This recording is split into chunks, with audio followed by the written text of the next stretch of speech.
Yeah. Stacks taller than. Okay. What's up, y'all?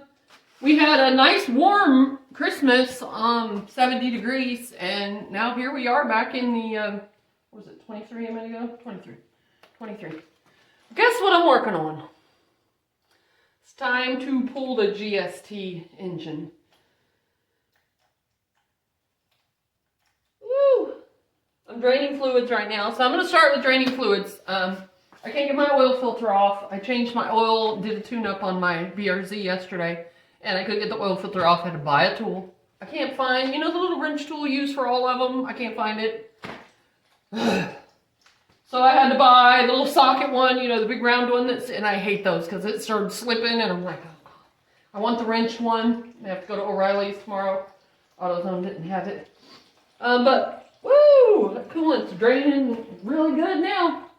Draining out the coolant, draining out the oil. I'm going to drain out the transmission, and I'm going to drain out the torque converter so I can get all the fluids out. I'm starting to unplug stuff here and there. What I'm going to do, guys, is just take notes of everything that I'm doing. 4G63 Addict. Peace, man. Thank you. On YouTube. 4G63 Addict is the one that will be my guide for this, because he has a step-by-step on how to pull the 4G63 engine. But his is coming out of GSX. This is a GST front-wheel drive, so it'll be a little bit different. I'm hoping that doesn't overflow my pan.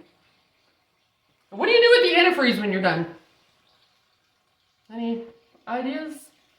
I have a few stray cats over here I'd like to get rid of. I'm not that mean. One very annoying dog across the street. I'm just saying.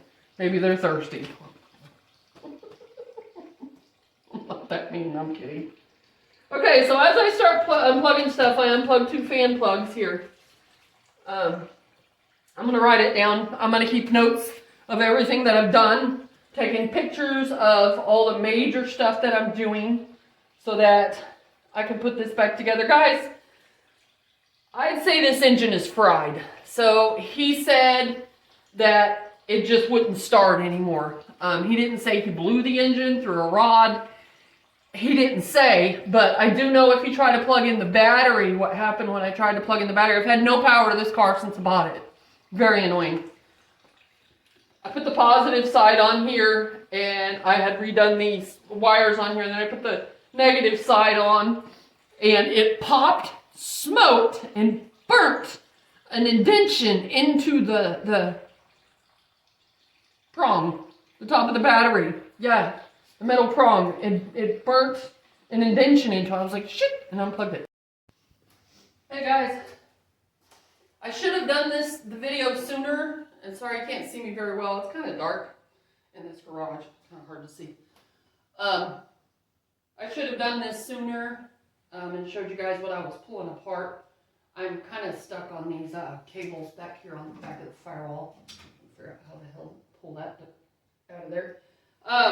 The main thing that I've done here is pulled all the intake hoses. There was a blow-off valve pipe that went down in this corner to the intercooler, which is, let me show you guys the intercooler. It's a little bitty thing.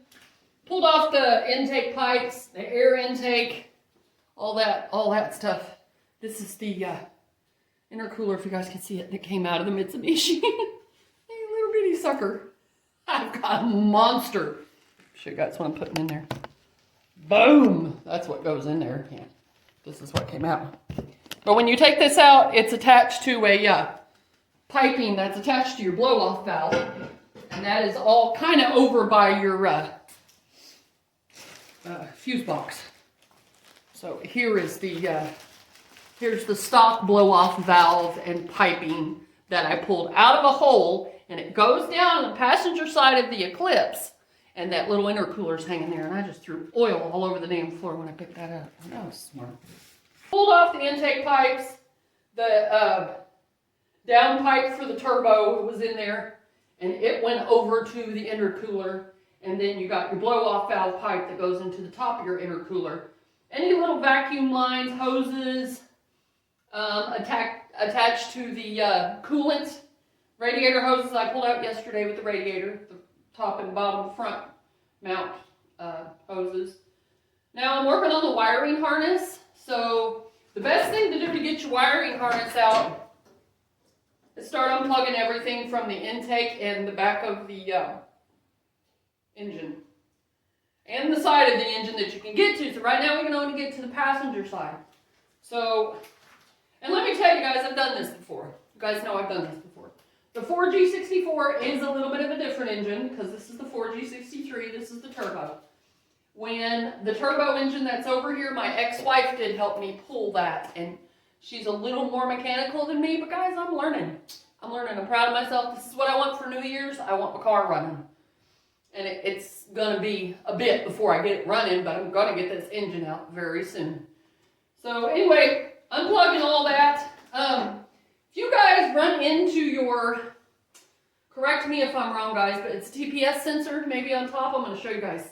I want you guys to know something about unplugging that if you don't know. And I'm gonna show you this in a second. It is plugged in here and there is a wire holding it together. You have to pop that wire out. It's like a little square clip in order to unplug that because you've got it up here for this TPS and you've got another one down here behind the block. It's stopping me from, it might be on the transmission. I think so. It's stopping me from pulling my wiring harness out. But this right here is what I'm talking about. This, the last engine that I pulled, the 4G63, I left this on top. And it comes out of your intake right here. This has a, what did I do with it? Hang tight, guys. Sorry about the video. It might be rough. It has these little clips. And if you can see, you probably can't see, but I'll try to put a light on it so you can. Down in here, see that? Same kind of plug. See that little wire clip around it? I have to pull that off or that will not come unplugged. What I've done in the past is just unscrewed this entire sensor because I couldn't figure out how to unplug it. But anyway, I'm going to get back to work on this. This is a freaking mess. Guys, look what's in my coolant. That's my coolant. There is oil in the coolant. Now, from my experience, that's one of two things. I have a blown head gasket or there is a crack in this block, and I'll bet the block is cracked. But anyway, that's where I'm at right now on this, is just getting all this pulled apart. I'm going to get my shift cables removed and get all that done today. Everything from this side I want off my engine to where it's all clean, ready to come out. I don't want to pull them out yet, but, and this idiot, I've seen a few bolts missing. Look at the nut missing on the back of that mount. That is retarded. That's my transmission mount. And there's no bolt on it. Yeah, I think the guy that had this did not take very good care of it. In order to do this side, we're going to have to uncharge the AC. I don't know if there's antifreeze in here. If I still had that guy's number, I would ask, but I don't believe I do. I think I've lost it. Okay, guys.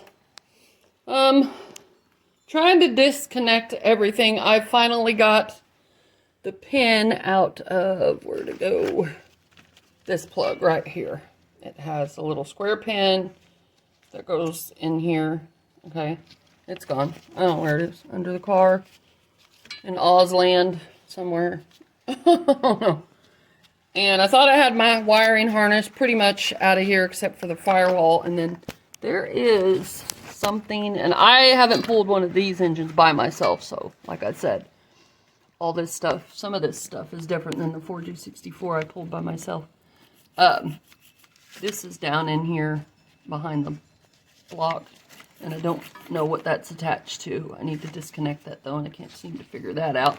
Then the bitch that I'm going through right now is trying to get this waste can out of here. It's got a bracket over it. I've got 2 bolts you can see right here out. But there are hidden, if you guys can see it, probably not. There are hidden, if you've ever done one of these engines, bolts under here. There's one here, and there's one down here. And I have not a flipping clue on how. There you go, you can see one of them. That's one of the waste can bracket bolts. And then this is the bracket above the waste can right here. There's nothing, I've tried everything to get in there. Some of this is becoming a real freaking headache. So what I decided to do is start disconnecting the intake from the back of the firewall. Start moving over here. I have not figured out what I'm doing with the AC yet. I'm going to call my mechanic friend and see what he says, because if there's any kind of charge in it, I need it discharged. I'm not doing that like my ex did. That's very illegal and it's very dangerous. So, there's our little turbo, and this thing is disgusting. Anyway, just thought I'd say hi, good morning, happy New Year's Eve to everybody. This is what I'm doing today. For a little bit anyway. Me and Mom do have some drinks in the house. I'm just going to stay home, guys. I don't do the bars anymore.